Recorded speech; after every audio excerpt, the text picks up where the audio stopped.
día. Y lo vamos a hacer mirando al empleo que viene. Les leo la comunicación de la Comisión Europea del pasado 22 de marzo porque enmarca perfectamente el debate que vamos a tener a continuación. Existe un amplio consenso sobre las prioridades del modelo europeo de crecimiento económico. Esto incluye las transiciones ecológica y digital, así como la necesidad de mejorar la resiliencia económica y social de la Unión y nuestra preparación ante perturbaciones. La transformación de nuestra economía es necesaria para salvaguardar la prosperidad y el bienestar de los ciudadanos de la Unión, especialmente en el contexto actual de inestabilidad geopolítica y de retos mundiales crecientes. Hurrengo mai inguruan, herri honek aurre... En la siguiente mesa redonda vamos a hablar sobre las 3 transiciones y el impacto que tienen en el empleo. Para ello contamos con Olga Martín, Lucía Velasco, y Rafael Bengoa y Jaime López Cosío. Por favor, subid al escenario. En el segundo, ahí. Olga.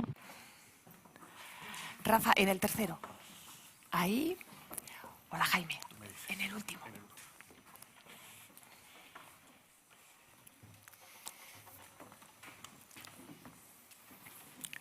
Bueno, por orden de intervención les... Bueno, hemen eseri gara, txandak errespetatuz. Hemen hitz egingo dugu ze eraldaketak sufritzen ari garen edo aurrera eramaten ari garen denok. Lehenbizi kontuan hartuz, Errusiak egin duen inbasioa Ukrainan eta baita ere krisi diplomatikoa Algeriarekin. Biek agerian jarri dute ze mendekotasun energetikoa dugun kanpoarekiko eta erregai fosilekiko. Baina Euskadin ere ari ginen larrialdi klimatikoan sartzen. Bete-betean beraz, hitz egingo dugu transizio ekologikoaz, ematen du inoiz baino beharrezkoagoa dela, eta horri buruz hitz egingo dugu Olga Martinek, Aklimakeko zuzendari nagusiak. Egunon, Olga. Zientzia kimikoetan lizentziaduna, ingurumen kudeaketan aditua da, eta esperientzia handia du sektorekako ordezkaritzan Europan. Aklimako zuzendari nagusia da 2019-tik. Berak lideratzen du plan estrategikoa klusterretan Green Dealaren barruan eta 2030 barruan. Aklima es el clúster que se creó hace 26 años y que cuenta con 116 socios, de ellos 86 empresas que trabajan en 8 cadenas de valor, es decir, en residuos, en ciclo de agua integral, en suelos contaminados, ecosistemas, aire y ecodiseño. Muy en general en qué consiste Aclima, pero queremos que nos hables de la transición y de un poco qué estáis haciendo vosotros desde Aclima, desde el clúster. Bueno, pues eskerrik asko, invitatxagatik, eta bueno. Muchas gracias por invitarme. Ecológica, para los que llevamos trabajando en medio ambiente años, está siendo una completa revolución, ¿no? En septiembre de 2015 apareció la Agenda 2030, ¿no? En esa agenda ya se hablaba, o no, anteriormente ya se hablaba, pero ya se establecían 17 ODS, en los cuales pues unos cuantos están muy relacionados con medio ambiente, pero es que en diciembre del 2019 apareció el Pacto Verde Europeo. Y eso fue algo pues revolucionario, como decía antes, ¿no? De repente teníamos unas políticas europeas que proponen, ¿no?, un cambio del modelo económico y de desarrollo de Europa, ¿no?, donde el medio ambiente se integra como palanca de cambio en todo el modelo económico. Y además a 360 grados, porque le pegamos a todo. Le pegamos a la energía renovable, le pegamos a la rehabilitación de edificios para que sean más eficientes, le pegamos a la protección de la biodiversidad, a una industria donde la economía circular tiene que ser primordial. Le damos pues, prácticamente a todo lo que significa un modelo económico del lineal a pasarlo a circular, ¿no? Y en ese ámbito, pues encima nos vienen un montón de fondos de dinero. Entonces nos encontramos ante un marco de oportunidad brutal porque encima se quiere potenciar eso.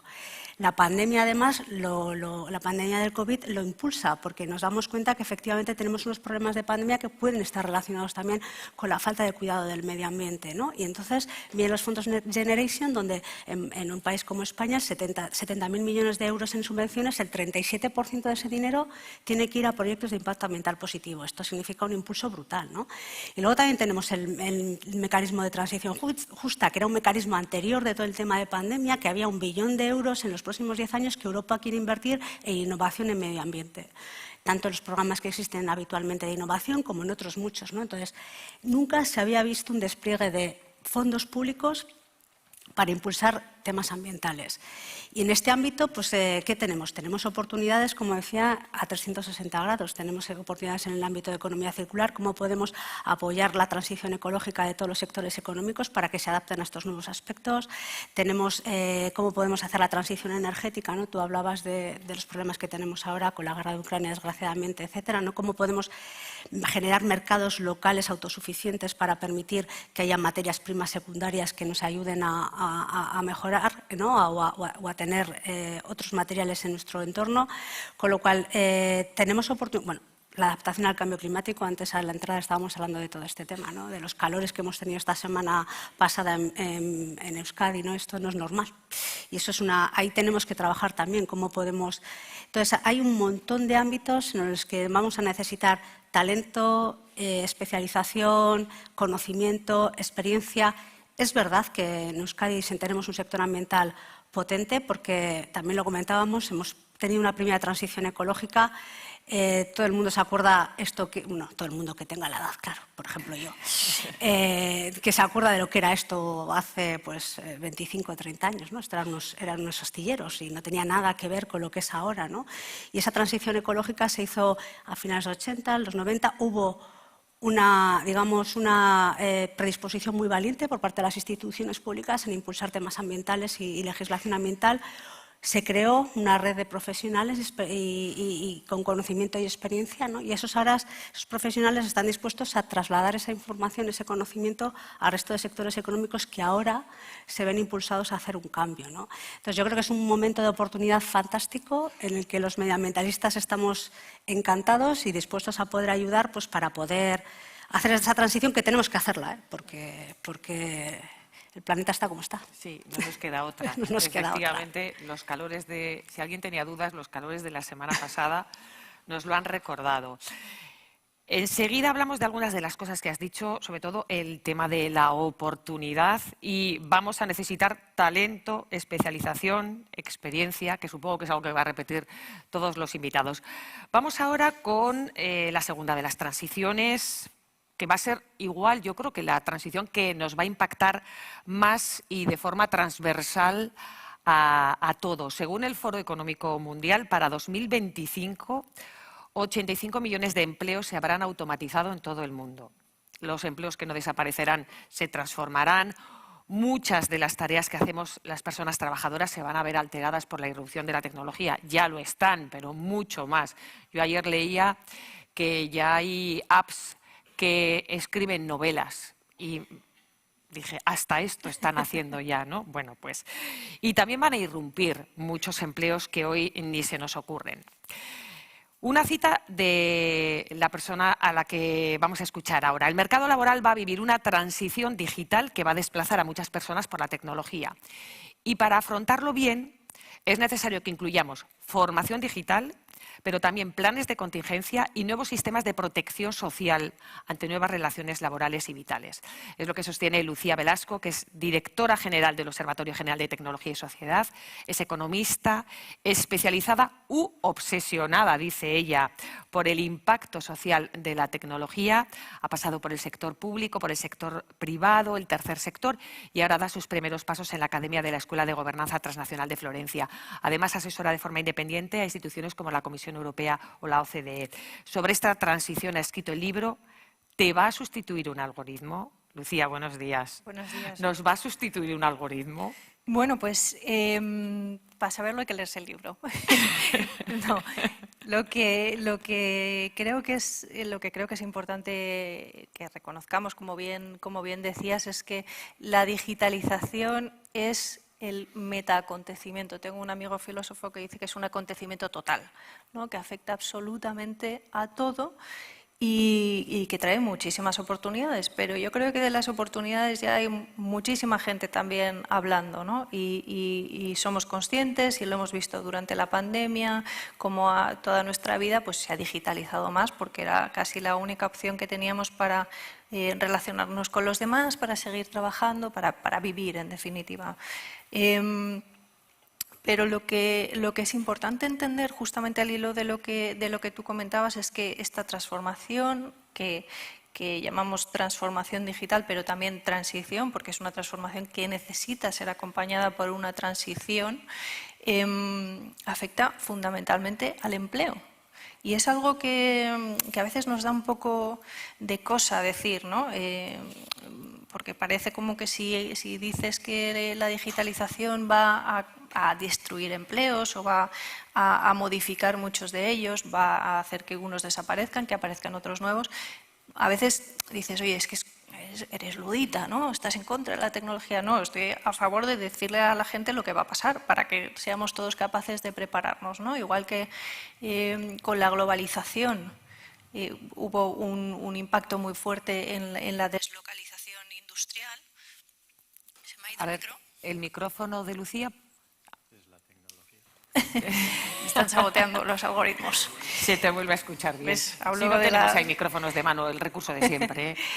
Bueno, yo creo que verdaderamente la globalización nos trajo un primer ejemplo de lo que puede ser una deslocalización o una reconversión industrial poco centrada en las personas, con muchísimo sufrimiento en muchos territorios, especialmente, bueno, aquí lo sabéis de sobra, pero también se ha estudiado muchísimo en Estados Unidos, donde confluyeron los dos cambios, ¿no? La globalización por un lado y la digitalización, la automatización de las fábricas por otro, y eso llevó a las personas a situaciones de muchísima desesperación. De hecho, hay todo un estudio y un libro interesantísimo que habla de esas muertes por desesperación, porque al final, claro, cuando tú a las personas trabajadoras de un entorno les quitas justamente esa posibilidad de trabajar, lo que haces es alterar muchísimo sus vidas y no tienen una traslación inmediata a otro puesto de trabajo posible, porque en el fondo estás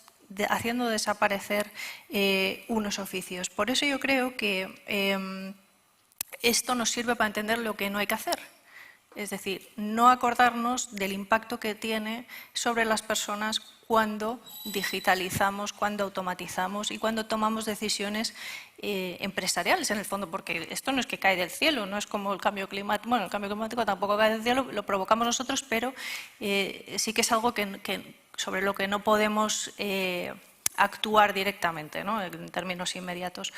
En la digitalización, sí. Y yo creo que tenemos que ser muy conscientes, por eso yo digo lo de que estoy obsesionada con el impacto social que tiene la tecnología, porque tiene impacto sobre las personas.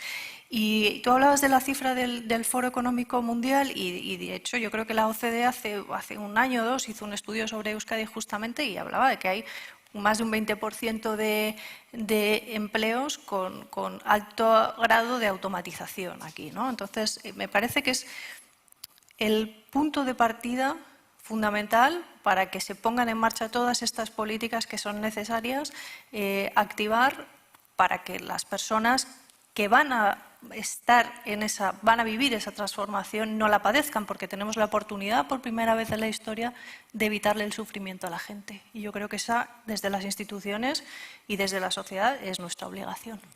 Bueno, luego concretaremos qué perfiles van a hacer falta, cómo tenemos que prepararnos, que de eso vamos a hablar porque estamos en una feria de empleo. Rafa Bengoa, ¿qué tal? Buenos días. Buenos días.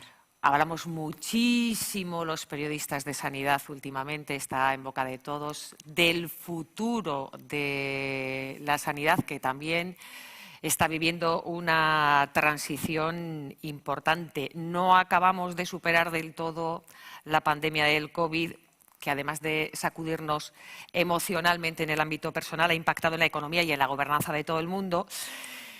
Y nos pilló con reformas pendientes en los sistemas de salud y Rafa sostiene que si viniese ahora nos pillaría igual, porque poco hemos hecho y además no sabemos anticiparnos.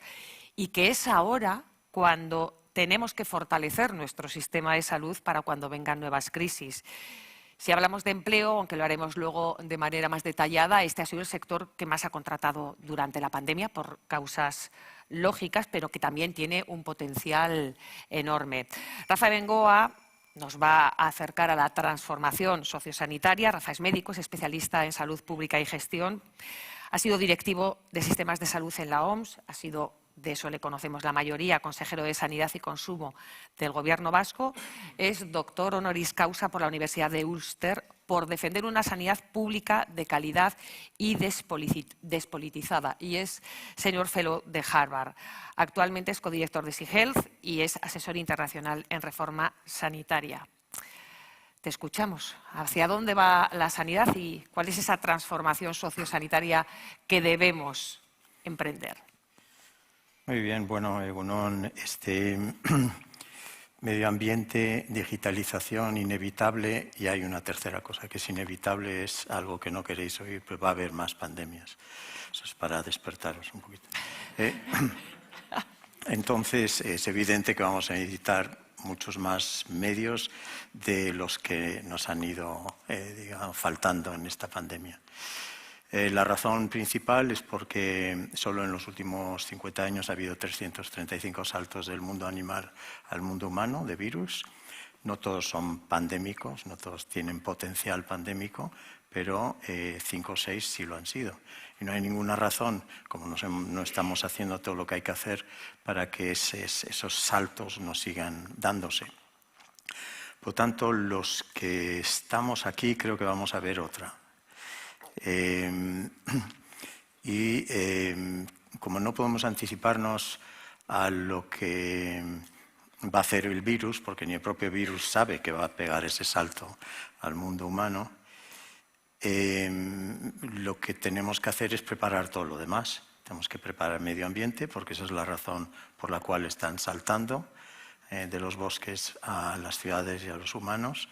Tenemos que digitalizar todo lo posible y tenemos que preparar la infraestructura, como decías Eva, sanitaria y servicios sociales para que no vuelva a ocurrir, sobre todo en los servicios sociales, lo que ha ocurrido. Porque es ahí donde ha habido un 65% de las muertes y es donde estaba desconectado, como sabéis, el sistema de servicios sociales con la sanidad y con las decisiones. Y por lo tanto, el drama ha sido mayor de lo que hubiera sido necesario. Tanto es así que no tenemos que pensar que es un virus el que ha matado a la gente, sino es el virus más el modelo asistencial de cuidados en el que les tenemos a la gente más vulnerable. A medio y largo plazo, obviamente, sí hace falta un plan de empleo en la sanidad y servicios sociales, por estas razones. Pero hace falta ahora uno a corto plazo, porque en la sanidad se ha contratado mucho, pero también se ha despedido mucho ahora. Y es porque ya se ha decidido pasar página. Se ha decidido que los dineros, los fondos, los presupuestos van a ir a otras cosas, en lugar de insistir que nos hace falta esa infraestructura en atención primaria, en salud pública, en hospitales, etcétera, para poder no solo hacer lo que ya teníamos que hacer, que es atender por cronicidad y demografía una sociedad muy envejecida, sino obviamente para poder estar listos para el siguiente impacto. Entonces nos hace falta ahora mismo un plan a corto plazo, en Euskadi y en toda España. Porque el sistema de salud se ha desestabilizado ahora. Y de hecho estamos viendo cómo una consejería tras otra entra en crisis, porque no tiene muy claro qué hacer en este momento de recuperación. Entonces hace falta una recuperación que tiene que ver con el empleo y tiene que ver luego ya lanzar algunas ideas más a largo plazo. Ese plan obviamente tiene que incluir cómo retener a gente, porque en Euskadi y toda España formamos muy bien a muchísima gente, pero nos los están robando. de todo tipo. Están yendo a otros países donde las condiciones son mejores, etc. Entonces, tampoco es tan complejo tener un plan de retención y de crear que haya mucho más motivación de la que se llama extrínseca, dinero, pero también intrínseca en la forma en la que organizamos los servicios. Y por último, simplemente comentar que la palabra que va a crecer y que va a crear empleo es la palabra cuidar, no tanto la palabra curar. La palabra cuidar es esa que en el tipo de sociedades que tenemos tiene que obviamente pegar un salto muy, muy alto. Y todo el dinero se está yendo todavía a curar. Cuidar quiere decir cómo vamos a atender a gente en casa, cómo vamos a estar atendiendo servicios sociales y en la sanidad de una forma cada vez más humanizada. Y esto implica una formación diferente en el sector. Entonces, yo creo que 2030, dentro de estos 8 o 9 años, Osakidetza va a ser una cosa muy, muy diferente. Va a estar, obviamente, muy tecnologizada. Va a haber muchísima inteligencia artificial. Eso va a venir casi sin que lo queramos. No hace falta, creo yo, un gran impulso, porque todos los incentivos ya lo llevan ahí.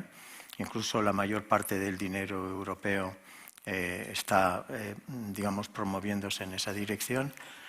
Entonces, ¿qué es lo que no tiene incentivos? Pues es la creación de empleo, que para eso hace falta que las administraciones públicas sepan qué tipo de organización necesitamos dentro de 8 o 10 años e ir construyendo el plan de recursos humanos que tiene que ver con esa organización muy diferente.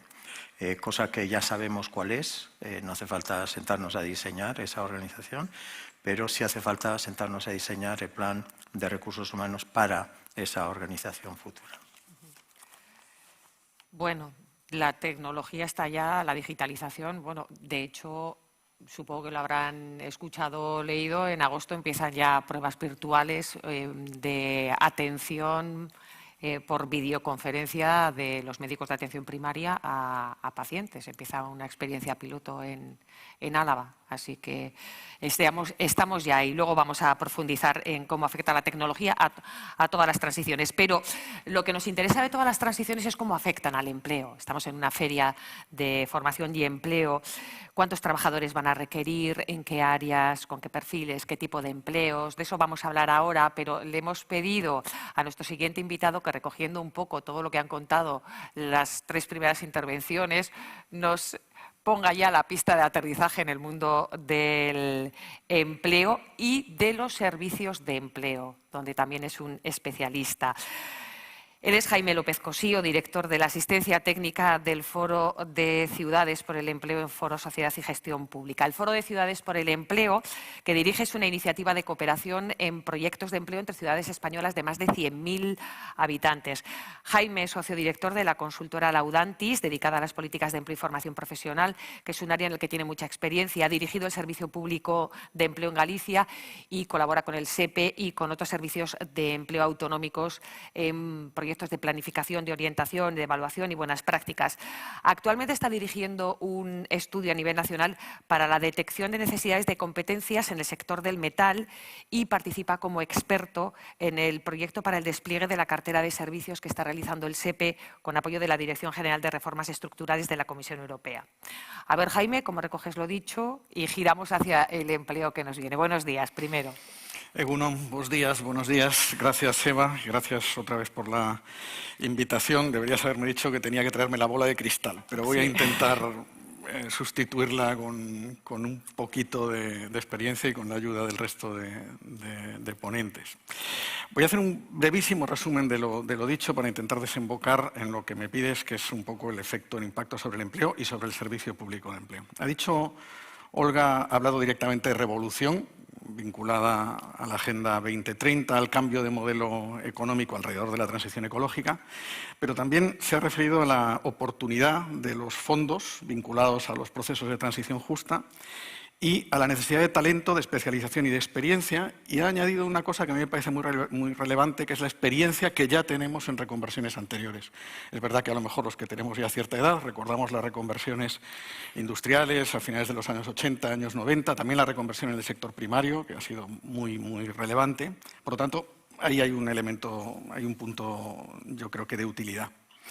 Lucía, desde la perspectiva de la transición digital, ha hablado del metaacontecimiento, ¿no? En el sentido de que afecta a todo. Bueno, metaacontecimientos hay varios, porque afecta a todo la transición digital, pero también el cambio climático.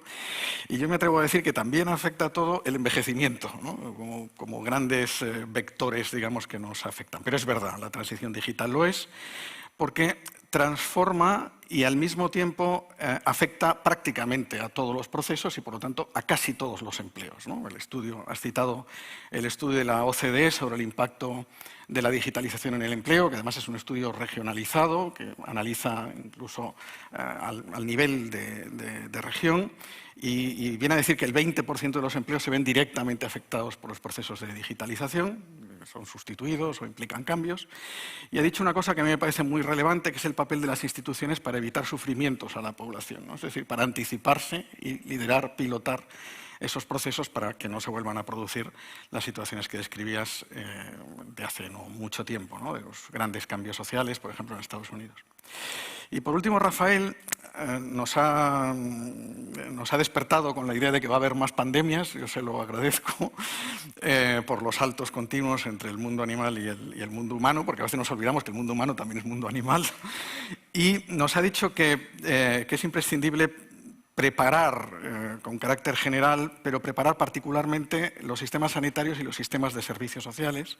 Y esto va a requerir, entre otras cosas, un cambio sustancial en la organización, un plan de recursos humanos, la obligación de retener el talento para que las personas formadas no se nos vayan a terceros países, y luego utilizar una palabra que me parece crítica y que comparto absolutamente, que es la idea de cuidar y todo lo que conlleva, es decir, la necesidad de humanizar una formación diferente, pero también de anticipar, de acompañar a las personas, quizá también de ser más proactivo, probablemente de tener planteamientos más preventivos, ¿no?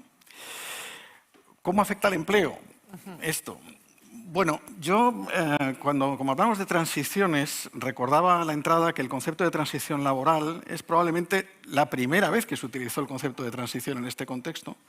Lo hizo la Comisión Europea en un documento del año 2006. Si lo queréis ver, es un libro verde sobre la modernización del derecho laboral en el siglo XXI. Hablaba en ese momento de transición profesional, le llamaba así, en la página 10 del documento, por si alguno tenéis interés en verlo, y se refería a la necesidad de adaptar todos los sistemas de atención, pero también de formación, a esa situación que en aquel momento la veía con carácter muy puntual, muy coyuntural, de la transición laboral.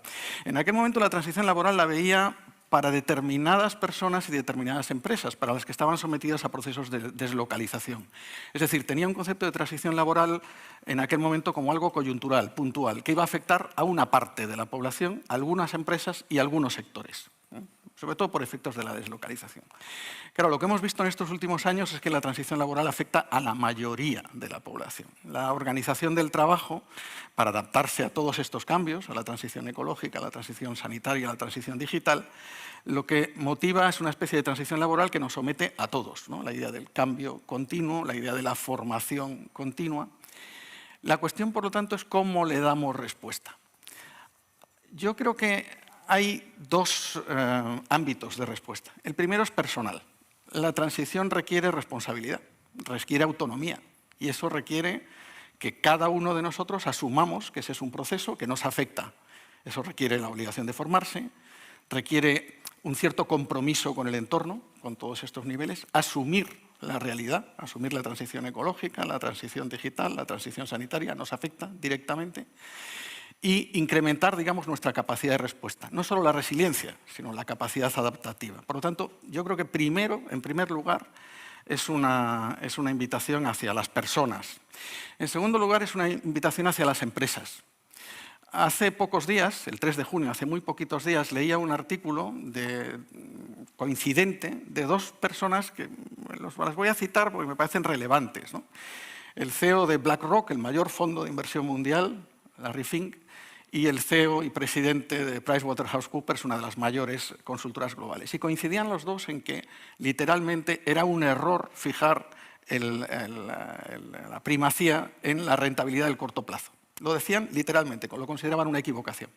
Y lo que decían era que era imprescindible tener planteamientos de largo plazo y además que las soluciones empresariales dieran respuesta al conjunto de los agentes involucrados, desde los trabajadores hasta los clientes, pasando por los proveedores, todo lo que llamamos la cadena de valor y suministro. Por lo tanto, las empresas se ven afectadas también por esto.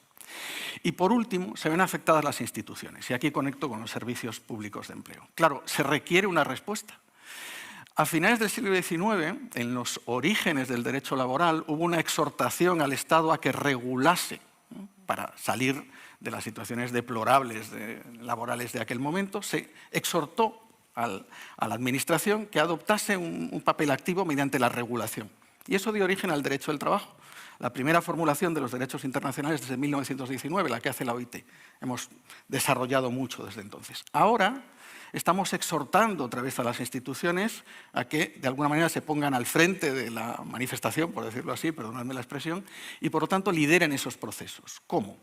Desde el punto de vista normativo, primero, hay en marcha una ley de empleo de ámbito estatal, que si no estoy mal informado va a ir al Consejo de Ministros en los próximos días. Pero hay también un proyecto de ley de empleo de Euskadi, del País Vasco, que va a intentar dar respuesta para el ámbito del País Vasco a estas cuestiones. Y hay un papel esencial, central, del Servicio Público de Empleo. ¿Por qué? Porque quien tiene que ayudar a estos procesos desde la perspectiva del empleo, el que tiene que proveer orientación, información a las personas, formación, es fundamentalmente el Servicio Público de Empleo. Es el instrumento del que nos hemos dotado entre todos para conseguir esto. Pero eso implica probablemente un cambio también de sus dinámicas. Luego te pregunto cómo, pero vamos a ver qué piensan los otros tres interlocutores de cómo afecta el empleo. Vamos a ver con perfiles, capacidades, cómo aprovechar el talento que ya tenemos dentro de las empresas, el propio talento de cada uno, en cada una de las transiciones. A ver, Olga, empiezo por ti. Ahora ya os pido intervenciones más cortas y si os tenéis que interrumpir, levantáis la mano y lo hacemos de esa manera. ¿Cómo va a afectar al empleo la transición ecológica? ¿Cómo está afectando ya? Bueno, la transición ecológica al sector ambiental está afectando de una manera muy positiva. De hecho, ahora mismo el sector ambiental sufrió mucho la crisis de 2008. De hecho, casi perdió la mitad de su empleabilidad. Muchas empresas incluso desaparecieron. Y ahora mismo existe una capacidad de generar empleos, sobre todo a corto plazo tenemos muy claro lo que necesitamos. Necesitamos gente que apoya consultorías e ingenierías en temas muy novedosas, como puede ser la huella ambiental, la huella de carbono, temas muy específicos en nichos muy concretos, ¿no? Análisis de ciclo de vida, que tiene que ver mucho con todas estas políticas que están viniendo de Europa, ¿no? Sobre todo para tratar de definir lo que es medio ambiente y lo que no es. Eso es importante, la taxonomía, o sea, todos estos criterios para definir exactamente qué es medio ambiente y qué no es, sí, porque el greenwashing es un tema que ya no va a poder ser y para eso se están definiendo estos criterios y entonces ahí vamos a necesitar bastantes empleos. Y luego como sector tenemos que hacer una reflexión de qué vamos a necesitar a futuro. Todo el tema de la transición energética también va a ser una generación de empleo, ¿no? En cuanto pues, a nuevas energías renovables, a también el tema de rehabilitación de edificios, no solamente desde el punto de vista energético, sino también de otros consumos, como puede ser el agua de lluvia o otras historias que se pueden implementar, ¿no? Cómo regeneramos nuestras ciudades, las infraestructuras verdes, cómo metemos la naturaleza en la ciudad, cómo gestionamos nuestro territorio, la biodiversidad. Es que me emociono porque hay un montón de cosas en las que se puede tocar, ¿no? Y para cada una de estas cosas la oportunidad es que necesitamos gente muy especialista de nicho. ¿Y la encontráis? No. Claro. No, pero sí estamos, o sea, quiero decir, lo que está haciendo ahora mismo este sector está contratando porque no necesita gente que le saque trabajo. Entonces, lo que se está haciendo sobre todo ahora mismo es coger. También es un sector que atrae gente joven, viene mucha gente joven, se nos acerca mucha gente joven porque el medio ambiente tiene ese carácter social, ¿no? Ese carácter de que estoy haciendo algo más que solo trabajar. Pero como necesitas tanta especificidad, porque te vas a probablemente especializar en un nicho determinado, pues lo que están haciendo las empresas en estos momentos es coger gente joven y ayudarlas. Y formarla. Y formarla internamente. Se cogen especialistas técnicos, geólogos, químicos, ciencias ambientales, etcétera, y lo que hacen es formarles, ¿no? Dentro de la casa pues, para que vayan avanzando. Y ahí sí, tenemos que generar alianzas. Desde el clúster estamos hablando con las universidades, los centros de FP, para ver un poco también en esa reflexión interna de a medio y largo plazo qué es lo que va a necesitar el sector, ¿no? Y también sabemos que dentro de las mismas empresas industriales de estos momentos pues va a tener que haber una adaptación de los perfiles profesionales a temas ambientales, ¿no? Y cómo generamos esas pasarelas de formación y qué necesidades de conocimiento ambiental van a tener que tener, ¿no? Y ahí yo creo que desde el sector estamos intentando hacer una reflexión y ver un poco cómo podemos apoyar, ¿no? Desde ese conocimiento que ya existe y cómo podemos también generar alianzas con los diferentes centros de formación para poder, pues ese conocimiento, esa experiencia, también transmitirlo y ver cómo podemos apoyar esa evolución, ¿no? Sí. Del conocimiento. En el ámbito tecnológico, Lucía, que además tú has dicho desde el principio no querías poner paños calientes, esto va a afectar, tenemos que ser conscientes de ello. ¿Qué perfiles se van a necesitar? ¿Qué puestos de trabajo van a desaparecer? Claro, dentro de lo que podamos prever. La bola de cristal que Jaime no la ha traído, tampoco la hemos traído el resto, supongo, ¿no? Eso es. Pero, ¿qué nos puedes adelantar? ¿Qué pistas nos puedes dar? Pues mira, yo creo que es importante saber, por un lado, que van a cambiar los empleos tradicionales, los que ya venimos teniendo van a cambiar y va a obligar a que haya una recualificación, va a obligar a que también se cambien las tareas, porque va a haber tareas que hagan bien los robots, bien los algoritmos, más en entornos de oficina y así, ¿no? Entonces, aquí va a ser necesario que la gente se forme y que acompañemos a las personas a formarse en nuevas competencias digitales, que son clave ahora mismo. Sin competencias digitales es muy difícil desenvolverse en estos entornos. Ahora, no vale solo con decir la gente tiene que formarse, es que la gente necesita tiempo para formarse, porque es que a veces no nos damos cuenta, pero vivimos una vida de locos, con unas jornadas partidas, la hiperconexión, todo el día conectados. ¿Y cuándo te formas? Porque también quieres tener tu familia, quieres tener tu tiempo para ti misma, en fin, ¿no? Tenemos que crear las condiciones para que las personas nos podamos adaptar a los cambios. Eso por un lado. Luego, va a hacer falta que hagamos todo un upskilling, un cambio en las competencias, una vez más, que necesitamos para trabajar, y para eso va a hacer falta formaciones mucho más cortas, mucho más dinámicas, que nos permitan acceder a nuevos espacios de empleo. Y por último, aprovechar la nueva economía digital que trae trabajos estupendos, que nadie se le hubiera ocurrido hace unos años que hubiera profesiones de creación de contenidos, por ejemplo, o trabajos en plataformas, donde hay que preocuparnos, por un lado, de que las condiciones de trabajo sean dignas y, por otro, que podamos, que no sea, digamos, un espacio solamente del que se aprovechan los anglosajones, por así decirlo, ¿no? Que también sea un espacio de oportunidad para nosotras. Pero yo creo que sobre todo lo que cambia la tecnología en el trabajo es en la productividad. Es decir, nos permite hacer más con menos. Y eso se tiene que traducir o bien en aumento de salario. Para retener el talento, lo mejor es pagar más, la verdad.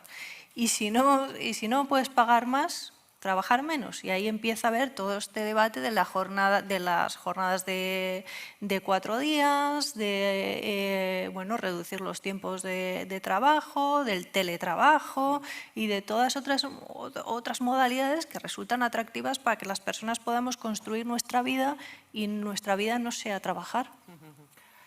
Rafa, yo creo que antes decía algo parecido, no lo ha dicho así, pero decía, tenemos que cuidar a nuestra gente que nos la están robando, creo que ha sido la expresión que has dicho, más o menos, ¿no? Que los formamos muy bien a los profesionales sociosanitarios, pero luego se nos marchan. Estabas hablando de salario, no solo supongo, pero estabas hablando de salario, y luego ya cuéntanos también qué perfiles, qué preparación, en qué campos crees tú que va a haber más oportunidades de empleo en los próximos años.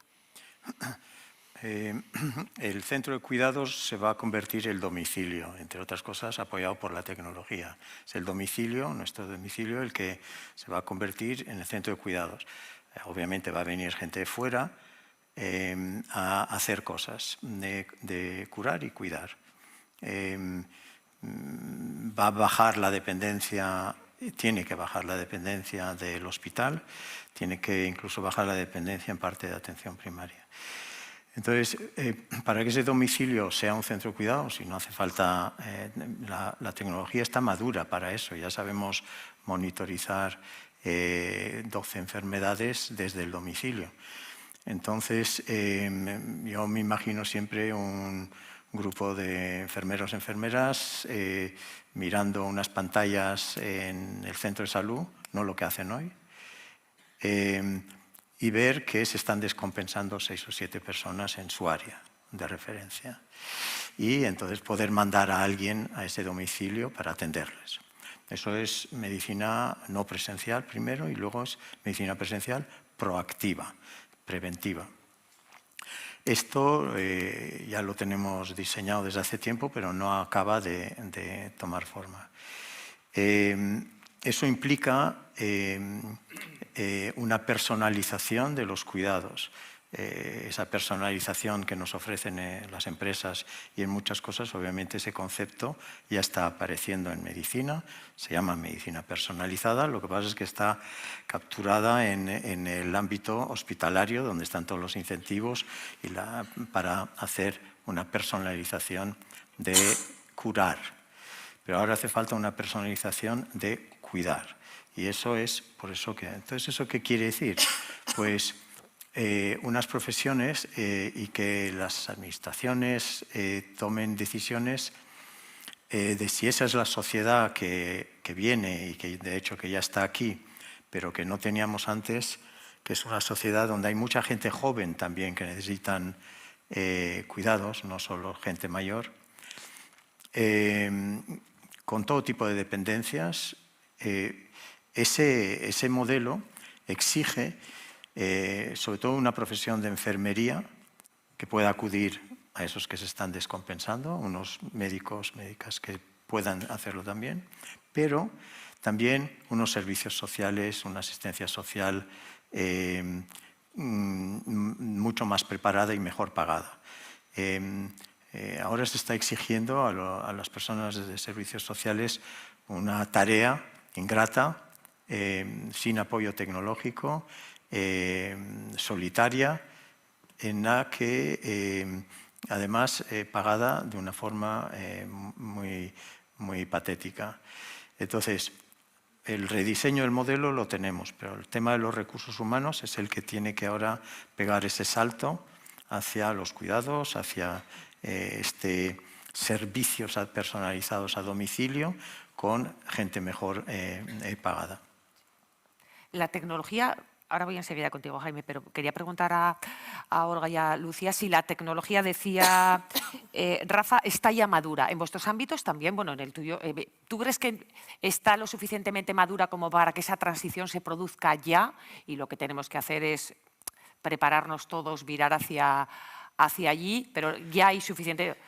Yo creo que pues depende un poco de en qué en concreto. Yo no creo que esté preparado para sustituir a personas literal, ¿no? Entra un algoritmo y sale una persona. Creo que esto no va a ser así. Las personas somos muy necesarias, hace falta todavía muchísimo control y especialmente cuando aplicamos tecnología en servicios sociales, servicios públicos, muchísimo ojo con eso y con no perder la supervisión humana. Y luego porque tenemos que también tener un planteamiento humanista de para qué utilizamos la tecnología. No puede ser que haya algoritmos tomando decisiones sobre contrataciones o despidos o el ritmo en el que deben trabajar las personas en determinados almacenes, ¿no? Tenemos que ser... técnicamente está bastante avanzada para algunas cosas, pero creo que hay una decisión. Nosotros tenemos la capacidad de decidir y sobre todo es voluntad política y empresarial hasta dónde metemos la tecnología por la puerta de casa, digamos. Sí. Olga, en tu ámbito. En el ámbito de medio ambiente está muy regulado normativamente, entonces la digitalización no ha entrado, o no está empezando a entrar ahora en estos momentos, no, hasta ahora no ha entrado de una manera muy radical, ¿no? Sí que es cierto que desde Europa hay una política muy importante, que es la Twin Transition, ¿no? la transición verde digital, que dice que tenemos que poner la digitalización al servicio del medio ambiente porque si no, no vamos a conseguir los objetivos tan ambiciosos que nos hemos marcado en el tan poco plazo de tiempo, ¿no? Pero a mí también me gustaría hablar en este momento, ¿no?, de que efectivamente hay que introducir la digitalización porque nos va a ayudar a hacer mejores predicciones, por ejemplo, de los efectos que puede tener el cambio climático, cómo nos podemos adaptar a él y generar políticas que nos permitan adaptarnos de manera más aceptable o seguir mejor las contaminaciones que tenemos, ¿no?, con calidad de aire, por ejemplo, con sensórica, etcétera. Todo el tema de la gestión de los datos. En medio ambiente hay muchísimos datos que no se están utilizando y no se están generando, pues eso, los algoritmos famosos para que nos dejen predecir. Pero yo quiero también hablar de otro tema relacionado y que también puede ser una generación de empleo importante, ¿no? La digitalización en sí es buena, pero tenemos que hacerla desde una mirada circular, ¿de acuerdo? En estos momentos la digitalización es el 2% del consumo energético, que eso es más o menos, y genera las emisiones de CO2 mismas que el tráfico aéreo.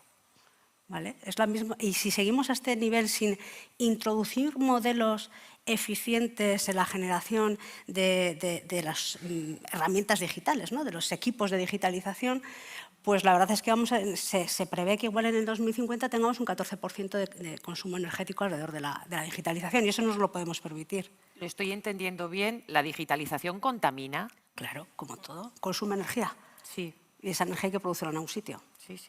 O sea, que eso puede plantear un problema también.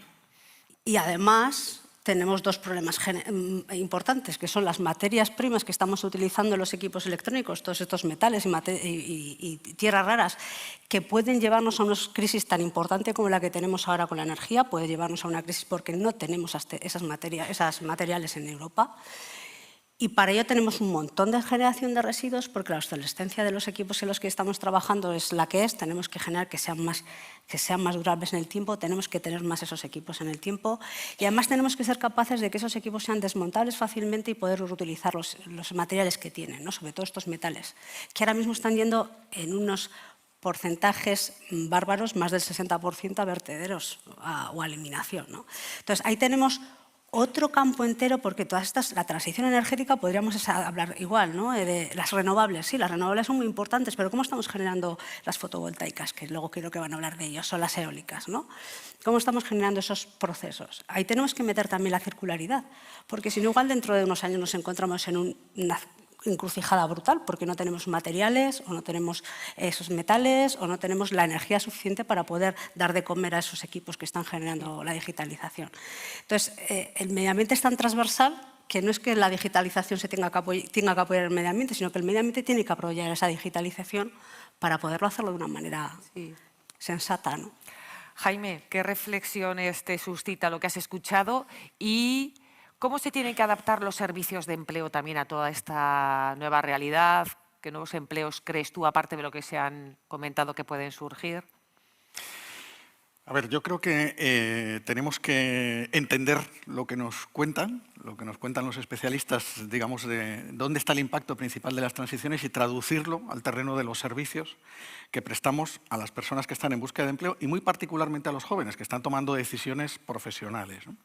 Y para eso yo creo que es fundamental tener en cuenta dos cosas. Primero, tenemos datos. Esta es una diferencia sustancial con la situación que nos encontramos a finales de los 80 o de los 90 en las reconversiones anteriores. Ahora tenemos un monitoreo prácticamente diario del mercado de trabajo, es decir, sabemos lo que está pasando. Ponías el ejemplo del estudio que estoy dirigiendo en este momento de necesidades de competencia en el sector del metal a nivel estatal. Estamos hablando de un sector de 2 millones de personas aproximadamente, muy fuertemente afectado por cambios, por transformaciones en la organización del trabajo y en la digitalización. Bueno, hemos llegado a analizar 4.300.000 contratos, que son los que han hecho en los últimos 3 años, para ver qué está pasando en ese sector. Hemos llegado a explotar 900.000 acciones formativas. Esos datos, y me imagino que después Federico Muñiz, el subdirector de estadística del SEPE, quizá Javier Ramos, hablarán de esto, esos datos hay que ponerlos al servicio de las personas. Por supuesto, al servicio de los técnicos de los servicios públicos de empleo, pero finalmente para facilitar la toma de decisiones de las personas. ¿Qué nos dicen esos datos? Y voy a intentar resumirlo mucho. Nos dicen fundamentalmente dos cosas. Primero, justamente porque las transiciones son rápidas, no podemos controlarlas del todo, no sabemos exactamente cuáles van a ser los requerimientos a 5 a 10 años, tenemos tendencias, pero no las tenemos completamente afinadas. produce desde el punto de vista de la gestión de los recursos humanos, y es una cuestión a tener en cuenta por los orientadores, por los técnicos de empleo, dos efectos.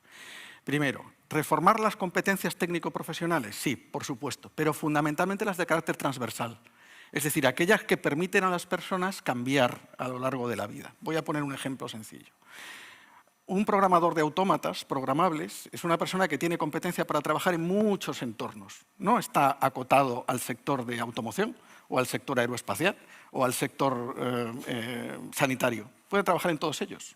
Por tanto, ese tipo de competencia transversal es crítica para ganar autonomía en el mercado de trabajo. Segundo, ganan muchísima trascendencia las soft skills, las competencias de carácter transversal, las competencias relacionales. ¿Por qué?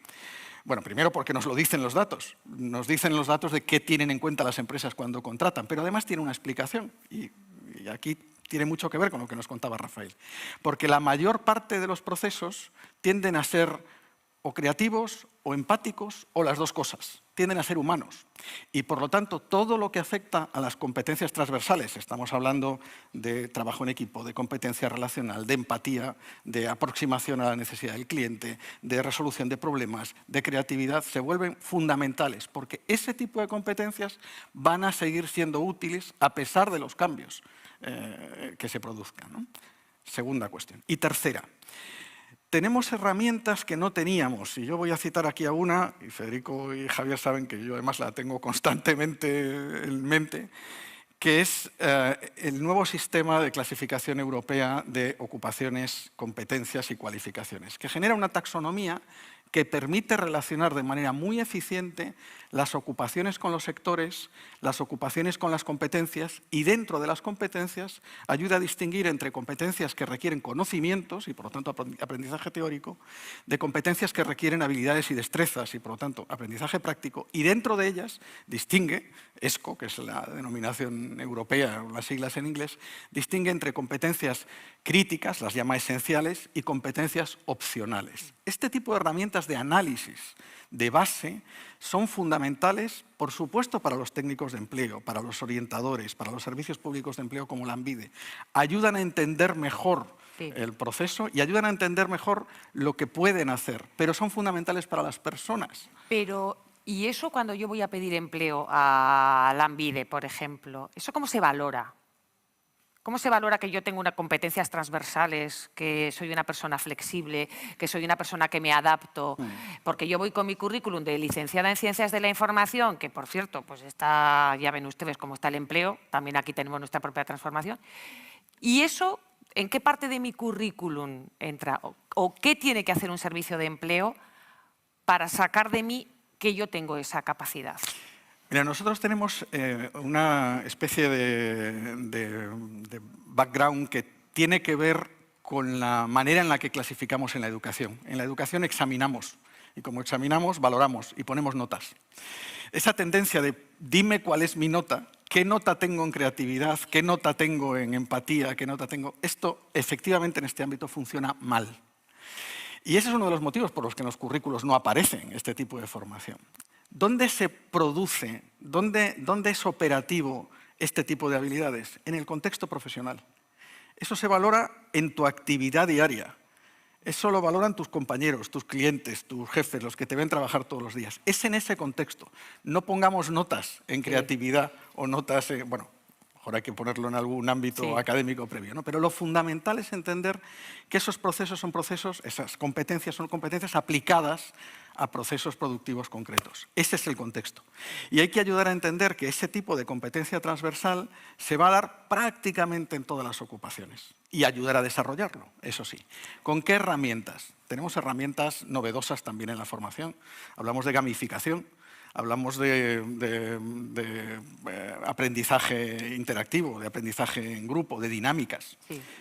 Esto también nos tiene que ayudar. No es solo cambiar el qué, sino cambiar el cómo. Rafa, por alusiones, Lucía también me estaba mirando. Breve, porque tengo otras dos preguntitas que haceros, me gustaría por lo menos. Sí, esas competencias más allá de las tecnológicas. Y no sé cómo se juzga eso en el momento Lanbide, pero sí sé que muchos de los que estamos aquí estamos todo el día formando a gente en esas competencias porque se han dado cuenta que las otras competencias no les están sirviendo la tarea que tienen entre manos. Por ejemplo, nosotros, jueves y viernes pasado, nos sentamos con 30 médicos que son de enfermedades infecciosas, pero que no saben trabajar en equipo. Entonces, lo primero que han hecho, esto tiene que ver con lo que comentas, que es, nos tenéis que ayudar a hacer algo que creía que sabíamos y que era trabajar en equipo. En medicina hoy ya no se puede hacer nada que no sea en equipo. Y sin embargo, toda la formación clínica es tú lo vas a hacer solito todo porque diagnosticas, eres la pera y vas a poder tratar, etc. Y de repente llegas a un centro y lo que exige el consumidor, el ciudadano, el paciente en ese momento es un equipo. Y estamos intentando ahora compensar todo lo que está diciendo Jaime en el día a día de la medicina en nuestro caso. Y no va bien porque los números son muy bajos, el número de impactos que puedes tener con ese tipo de... Entonces hace falta elevar algo a nivel ya estratégico y que sea una estrategia formar en esas cosas. Lucía, tú estabas todo el rato asintiendo. No, a ver, a mí lo de las competencias me parece importantísimo, aunque creo que hay un poco todavía de cacao, de cómo las valoramos y cómo efectivamente la pregunta que te has hecho es una pregunta clave, porque en el fondo tú vas a buscar trabajo y dices, oye, ¿y quién me pone aquí, quién me dice dónde estoy de la tabla, ¿no? Y luego también es verdad que los procesos de contratación se mira, pero no se mira tanto, se mira en el desempeño, pero tú en el fondo, si necesitas a alguien que sepa hacer páginas web, pues miras a ver si tiene página web, no tanto si es un buen orador, ¿no? Que es muy importante y que es muy importante saber comunicar hoy en día, especialmente porque nos hemos convertido todos en comunicadores permanentes. Parece que además de tu trabajo tienes que venderte después, ¿no? Tu marca personal y estar todo el rato contando lo que haces. Pero a mí me parece que hay un reto que todavía aquí en España no estamos tanto en él, y en Estados Unidos lo hace muy bien, seguramente lo conoceréis, que se llama el ONET, ¿no? Que es la desagregación en tareas de las categorías profesionales, porque a veces tú vas a mirar las categorías profesionales y a mí me suenan a chino, sinceramente, pues son como de hace 1000 años, ¿no? Y dices, ¿y esto exactamente en qué consiste?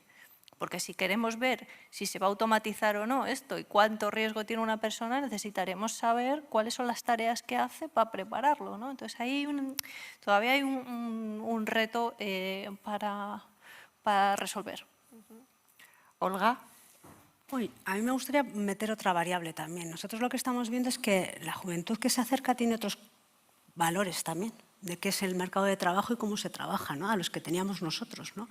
Y esas competencias que igual nosotros estamos valorando, el esfuerzo, tal, no digo que no lo tengan, pero tienen otros valores, ¿no? Y cómo atraemos a esa gente a un mercado laboral que todavía está pensando en muchas horas, conciliación bueno, cómo atraemos a esa gente que es el talento que necesitamos y el talento que queremos, gente formada, gente con ganas, a un mercado laboral que todavía no entiende muy bien su forma de actuar en el mundo. Yo creo que ahí tenemos que hacer también desde el mercado laboral, ¿no? De los que ofrecemos trabajo, una reflexión de cómo nos acercamos y cómo les atraemos, ¿no? Que son muy diferentes. Sí.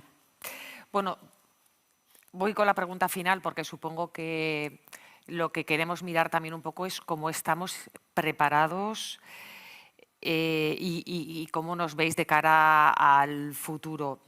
Teniendo en cuenta las características de nuestro tejido económico e industrial de Euskadi, la situación demográfica, que es muy importante, ¿cómo veis a Euskadi para que sea más verde, más digital, más inclusivo? ¿Cuáles son los principales retos que tenemos, especialmente en términos de empleo, y cómo podríamos afrontarlos exitosamente? Olga. Bueno, yo voy a hablar de tres ámbitos, ¿no? Por una parte, las instituciones públicas tienen que ser valientes en implementar una normativa ambiental que permita acelerar esta transición ecológica.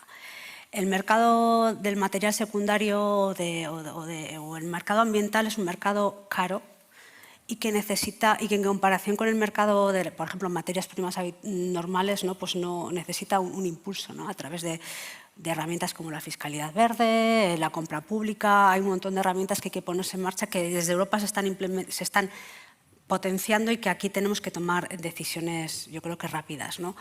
Además, tenemos también que aprovechar o tenemos que fomentar la innovación también desde las instituciones, ¿no? el residuo que tenemos ahora no va a tener nada que ver con el residuo que tengamos dentro de 5 años, porque si efectivamente somos capaces de implementar procesos circulares en nuestra economía, vamos a aprovechar nuestros residuos, vamos a aprovechar nuestros materiales secundarios y vamos a generar otras cosas, ¿no? Y vamos a tener otra forma de hacer la energía. Entonces, vamos a tener que pensar en cómo innovar sistemáticamente y para eso, pues, el riesgo tecnológico va a ser evidente, ¿no? Porque el cambio va a ser muy rápido. Entonces necesitamos, pues no sé, ejercicios como la compra pública innovadora, ¿no? Esa colaboración público-privada para asumir riesgos entre varios, ¿no? Luego está la propia industria y los propios sectores económicos. Tenemos que tomar una decisión. Esto ha venido a quedarse. O sea, está claro que el medio ambiente ha venido a quedarse y que las políticas que antes eran políticas y estrategias en Europa ya se están trasladando a directivas y eso va a llegar acabando aquí. Entonces, ahí tenemos que empezar a pensar efectivamente qué significa eso para nuestro proceso económico, para nuestro proceso productivo, el análisis de ciclo de vida, no pensar en solo este es mi trocito donde yo hago mi producto, no, ese producto va a tener una vida después, ha tenido una vida anterior con los materiales que hayas utilizado. Pensar en conjunto, eso va a llevar a una potencialidad enorme de generar nuevos modelos de negocio, de darle segunda vida a los productos, de servitización con la digitalización. Hay un montón de cosas que se puede hacer ahí y ahí las empresas tenemos que ser valientes y luego la sociedad. Los ciudadanos tenemos que ser valientes en nuestras decisiones de compra. Es verdad que necesitamos empoderar a los consumidores, necesitamos darles información fiable y clara de que esto es medio ambiente o no. Por eso se están definiendo tantos criterios o tratar de definir efectivamente que esto es un tema ambiental y para eso. Y luego eso es tan técnico que es difícil trasladarle a la sociedad, pero tenemos que empoderar a los consumidores para que tomen decisiones porque ellos mueven el mercado y tomen decisiones de compra más medioambientales, sean capaces de comparar entre este producto y decidir lo que compran, ¿no? Y además en asumir lo que significa. O sea, todos, cada uno de nosotros, encendiendo la luz, comprando, tomamos decisiones que afectan al medio ambiente todos los días. Y no solamente por separar un residuo, sino porque voy y lo echo a un contenedor, sino después de todo eso, o sea, después de ese contenedor, ¿a dónde va? Y necesitamos asumir los impactos ambientales que significa tener el modelo que tenemos, ¿no? Y ahí tenemos que, pues eso, ser responsables. Asumirlos y ser consecuentes y responsables. ¿Y cómo crees que estamos bien? ¿Estamos bien situados? Yo creo que Euskadi tiene una conciencia ambiental importante, necesita dar ese paso de análisis de ciclo de vida, de cuando hago una acción, no solo lo que estoy haciendo en ese momento, sino cómo implica en todo, ¿no? Cuando tiro un móvil nuevo, no es solo porque lo he echado a un sitio a reciclar, estoy haciendo bien, pero es que hay que desmantelarlo, hay que quitarle los materiales. Igual, si le tienes un par de añitos más, pues igual mejor, ¿no? O sea, ese tipo de cosas que parecen que son tonterías, son acciones muy relevantes, ¿no? Sí. Lucía. Pues yo creo que probablemente sea uno de los territorios mejor preparados para este nuevo tiempo en España.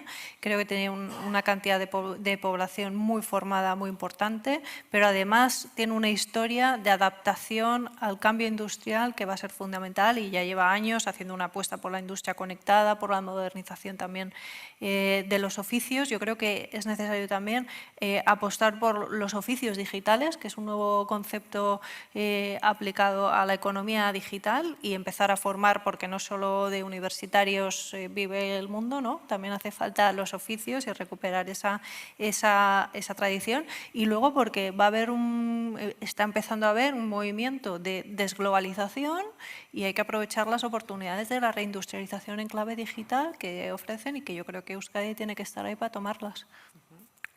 Rafa, ¿tiene el ámbito sociosanitario?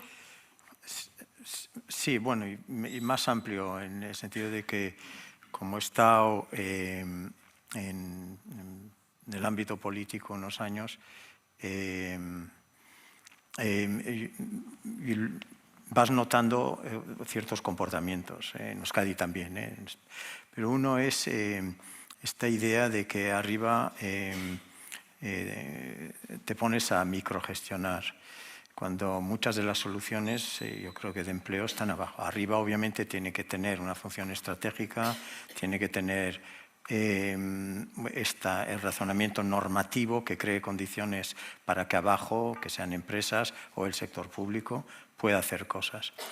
Y entonces noto como que los estudios, y has hablado del estudio de metal y estudios que estamos haciendo todos, yo no estoy seguro si están llegando al ámbito decisional. Yo creo que lo que hay que ver es si llegan y si se analizan con cuidado para ver qué es lo que quiere decir en la política del país.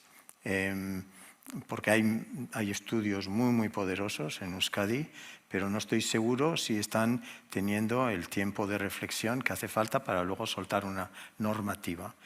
Y luego eso se mezcla con un rollito un poquito ideológico en contra de la privada a veces, en contra de la pública otras veces. Y entonces es inevitable ahora que de lo que estamos hablando y del futuro salto en Euskadi y más allí, es decir, va a tener que ser público y privado en términos de compras públicas innovadoras, etc. Cosa que ya lanzamos hace 10 años, 2 compras públicas innovadoras, y ahora apenas hay ninguna en Euskadi y en Galicia hay como 50.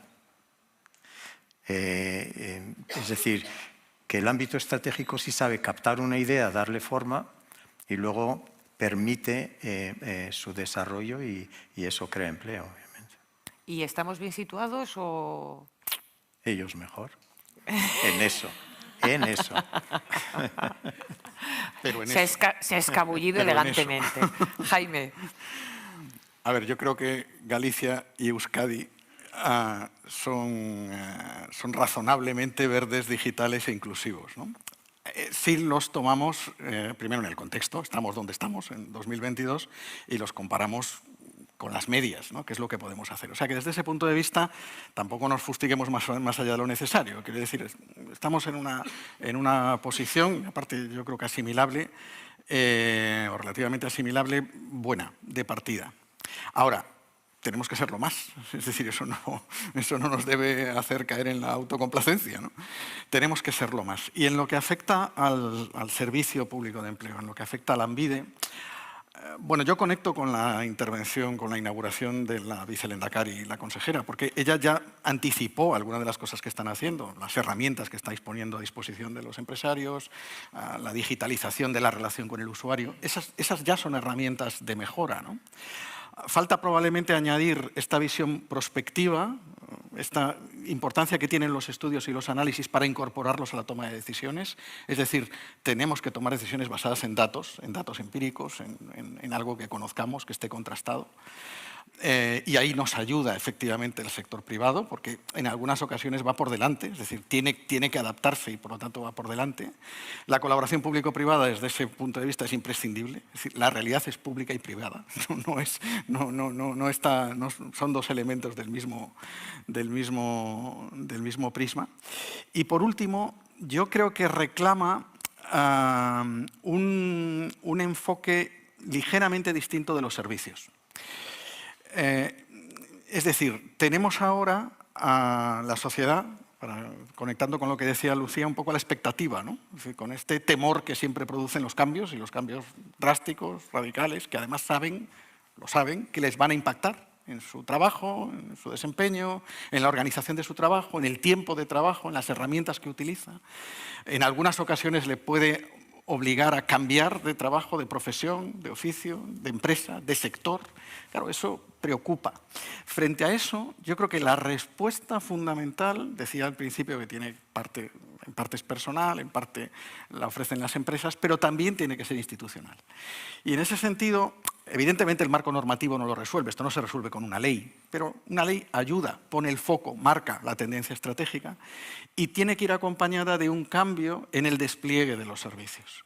Cómo los servicios para ayudar a las personas en la transición, para evitar, tú lo decías en términos, evitar el sufrimiento. Bueno, yo creo que lo voy a poner en positivo, ayudar en esa transición, acompañándolos, incorporando, digamos, a la gestión del mercado de trabajo y a la gestión del empleo, el cuidado. El cuidado que veíamos en el ámbito de los servicios sociales y sanitarios también hay que tenerlo en el ámbito de empleo. Es un cuidado distinto, lógicamente, pero es cuidar a lo largo de la vida activa de las personas ese elemento que es central en la vida, que es el poder trabajar, que no solamente es un derecho, es el acceso principal a la renta, el acceso principal a las relaciones con las personas y la realización al final de lo que uno puede y debe hacer por el resto de la sociedad. ¿Cómo cuidamos a las personas? ¿Cómo les apoyamos en sus transiciones? Es el reto de los servicios públicos de empleo, de Lanbide en este caso del siglo XXI, y yo creo que se van dando pasos en la dirección correcta. Bueno, pues ahora vamos a ver si todo esto que nos habéis contado lo viven igual los que van a protagonizar esas transiciones, los y las jóvenes que nos acompañan. Olga Martín, Lucía Velasco, Rafa Bengoa, Jaime López Cosío, eskerrik asko zuen ekarpenengatik. Muchas gracias por vuestras aportaciones. Un fuerte aplauso para todos ellos.